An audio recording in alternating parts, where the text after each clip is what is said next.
پاکستان میں سیاحت کے فروغ کے لیے ایک بار پھر سفاری ٹرینوں کا شیڈول جاری کر دیا گیا ہے۔ سفاری ٹرین ہر اتوار کو راولپنڈی ریلوے اسٹیشن سے ملکی اور غیر ملکی سیاحوں کو 9 گھنٹے کی سیاحت کروائے گی۔ پاکستان ریلوے نے ایک بار پھر ملک میں سیاحت کو فروغ دینے کے لیے سفاری ٹرین کا افتتاح کر دیا ہے۔ سفاری ٹرین میں سیاحوں کی بڑی تعداد حسن ابدال پہنچی تو سیاحوں نے خوب خوشی کا اظہار کیا۔ حسن ابدال اسٹیشن کی ازسر نو تعمیر کے بعد اس کا افتتاح سابق وزیر اعظم عمران خان نے کیا تھا۔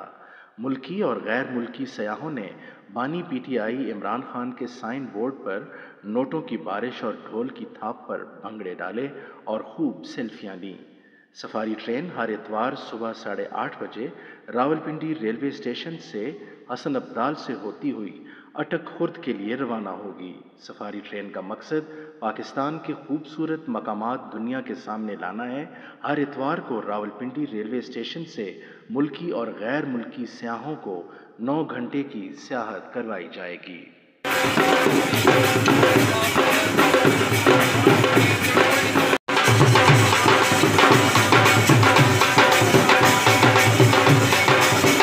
بہت مزہ آ رہا ہے۔ ہم راولپنڈی اسٹیشن سے نکلے، گولڑا موڑ میں اترے، پھر وہاں ہم نے ناشتہ کیا۔ اب ہم حسن ابدال میں ہیں، ابھی ہارس ڈانس ہوا ہے اور بڑا مزہ آیا ہمیں، بڑا اچھا سفر گزرا۔ آئی تھنک یہ ٹرین کا ریوائول ہے، اور میری مدر جنہوں نے اتنا عرصہ پہلے ٹرین میں سفر کیا تھا ان کو بھی بڑا مزہ آ رہا ہے، اور ان کو بھی ٹرین کا ایک نیا سفر ہونا چاہیے۔ ابھی ٹرین میں بہت مزہ آ رہا ہے۔ یہاں پر مختلف چیزیں کو دیکھنے کو مل رہی ہیں، اور ابھی پنڈی سے چلی اور اٹک خرد تک جائے گی، اور بہت مزہ آ رہا ہے۔ آج ریل نے سفاری ٹرین کا آغاز کیا ہے پرائیویٹ سیکٹر میں۔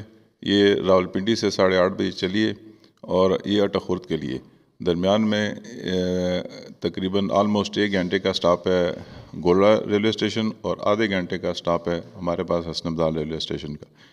اس ٹرین کا مقصد یہ ہے کہ ایک لوگوں کو اچھی انٹرٹینمنٹ پرووائڈ کرنا اور لوگوں کو ریل کے تھرو یہ خوبصورت مقامات کی سیر کرانا۔ اس کا الحمدللہ بہت اچھا رسپانس آیا ہے، اور مختلف نیشنل و انٹرنیشنل لوگوں نے اس میں پارٹیسپیٹ کیا ہے،